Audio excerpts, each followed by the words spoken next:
Support మాకు కావాలి స్వామి. అయ్యా, మీ అన్నయ్య గారు ఎలక్షన్ నిలబడుతున్నారమ్మా. అవును. అయితే మా ఓట్లని మీ అన్నయ్య గారికేనమ్మా.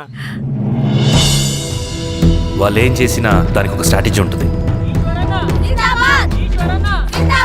అమ్మాయి గారు, సంజీవ్ రెడ్డి గారు వస్తున్నారంట. మధ్యాహ్నం భోజనానికి అన్నయ్య గారు ఇంటికి వచ్చి ఉన్నారమ్మా. అవునా? సరే సరే అమ్మ. రవి, నువ్వు కూడా నాతో వచ్చే. అది రవి, ఇక్కడ నాకు ఫ్రెండ్స్ అంటూ ఎవరు లేరు. నాకు తెలిసిన వాడివి నువ్వు ఒక్కడివే. I'm feeling alone. అందుకే, అర్థమైందా? సరే.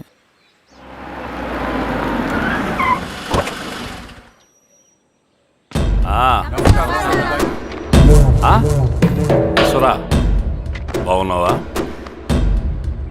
నమస్తే చెన్నారెడ్డి. నమస్తే. బాగున్నారమ్మా? సుబ్బారెడ్డి, ఊళ్ళో మనోళ్ళంతా బాగున్నారు కదా? ఈశ్వరా అంతా బాగున్నారు బాబాయ్. సంతోషం. ఈసారి మళ్ళీ మనం ఏకగ్రీవం అవ్వాలి రెడ్డి. మనకు పోటీ లేదు, మనదే విజయం. సంతోషం. కూర్చోండి.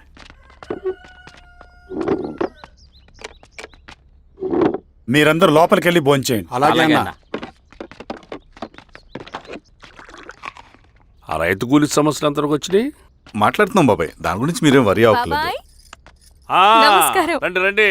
ఎంఆర్ఓ శిరీషారెడ్డి గారు. శిరీష రెడ్డా? ఆ, శిరీష అనే పిలవచ్చుగా. అమ్మమ్మ, పులికి పంచాలాగా సింహానికి చూలాగా అది మన ఐడెంటిటీ. అది అట్లా ఉండాలి. సరే బాబాయ్, నేను ఫ్రెష్ అయ్యేస్తాను, మీరు కానివ్వండి. ఆ, అయినా ఈ కాలం చదువుకున్న ఆడపిల్లలతో మాట్లాడటం చాలా కష్టం. చుట్టుపక్కల శిరీషుకున్న ఇమేజ్ మనకి చాలా మంచి అయింది ఈశ్వరా. నేను అడగకముందే పార్టీ హైకమాండ్ సర్వే చేయించి నీకే ఫేవర్గా ఉండడం వల్ల టికెట్ ఇచ్చింది.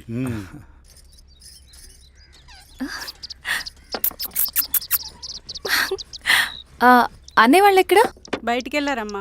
ఓ, బయటికి వెళ్ళారా? రవిని పిలు. అలాగే. మేడం. రవి, రా రా రా, కూర్చో. పర్లేదు మేడం. మేడం ఏంటి? శిరీష అనే పిలవచ్చుగా. అది కాదండి, ఎవరైనా కూర్చో. చూస్తే. కూర్చోవయ్యా. ఇది ఆఫీస్ కాదు రవి, మా ఇల్లు. పట్టించు. సరే అమ్మా. రవి, ఆ, అడవిలో నక్సల్స్ ఎక్కడుంటారో తెలుసా నీకు? ఏంటి శిరీష? అడవిలో నక్సల్స్ ఎక్కడుంటారో తెలుసా నీకు? ఎందుకు శిరీష గారు? తెలుసా తెలీదా? నాకెలా తెలుస్తుందండి? చూచాయిగా ఆయన తెలీదా? సరే, ఎక్కడుంటారో నాకు ఐడియా ఉంది. సాయంత్రం ఇద్దరం కలిసి వెళ్దాం. అది కాదండి. నువ్వు వస్తున్నావు అంతే, తిను. ఇది ఎక్కడ కూడా రా బాబు.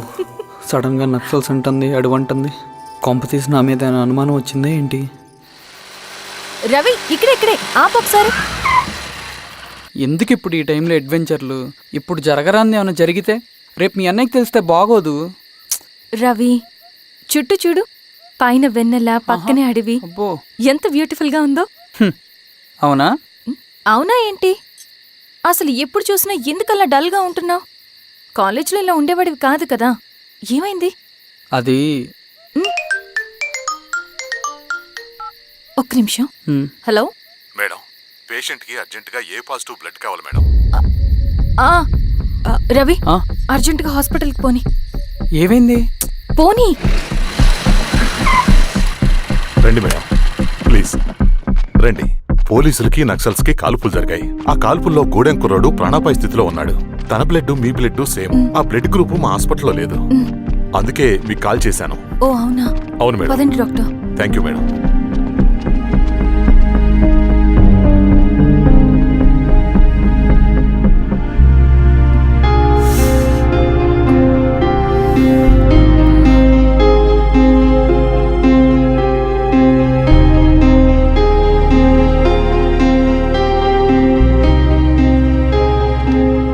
Thank you madam. పర్లేదు డాక్టర్, ఇప్పుడు అతనికి ఎలా ఉంది? తను స్పృహలో లేడు మేడం. రవి, నీ దగ్గర మనీ ఉందా? ఉన్నాయి. ఇవ్వు. ఇది అతనికి అందించండి, జాగ్రత్తగా చూసుకోండి. అలాగే మేడం. రవణ, రవణ.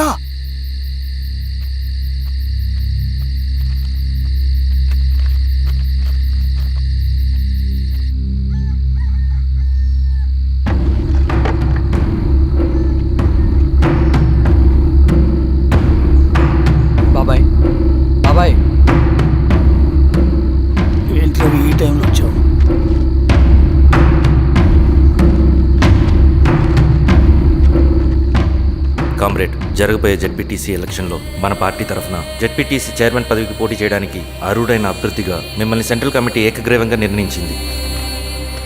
ఒక మామూలు రైతు కూలిని నాయకుడిని చేయగలిగిన దళం ఒక్కటే. ప్రాణాలు అడ్డేసైనా సరే అన్న చెప్పింది చేసుకుంటూ పోతా. లాల్ సలాం కామ్రేడ్. లాల్ సలాం. బాబాయ్, మీతో ఉన్న మన కూలీలకు, నీ వెనుకున్న సింగన్నకు ఈ గెలుపు ముఖ్యం. ఈ గెలుపు మన హక్కు కామ్రేడ్. వీళ్ళ మద్దతు మనకే ఉందన్నా. ఇది సరే, ఆ వర్గం వాళ్ళ ఓట్లు కూడా మనకు బాబాయ్. పడాలి. అలాగే అన్నా. నమస్తే. నమస్తే అమ్మా. ఆహా, మీ ఇద్దరిని చూస్తుంటే కడుపు నిండిపోతుందమ్మా. ఒక ఎంఆర్ఓ, ఒక జెడ్పీటీసీ చైర్మన్. ఆ, అదేంటి బాబాయ్, ఇంకా ఎలక్షన్స్ జరగలేదు? పోటీ అని ఉంటేనే కదమ్మా ఎలక్షన్స్ జరిగేవి. అన్నయ్యది ఏకగ్రీవం. బాబాయ్, గారి నాయకత్వం. గారి నాయకత్వం. ఓ అయితే పోటీ ఉందన్నమాట.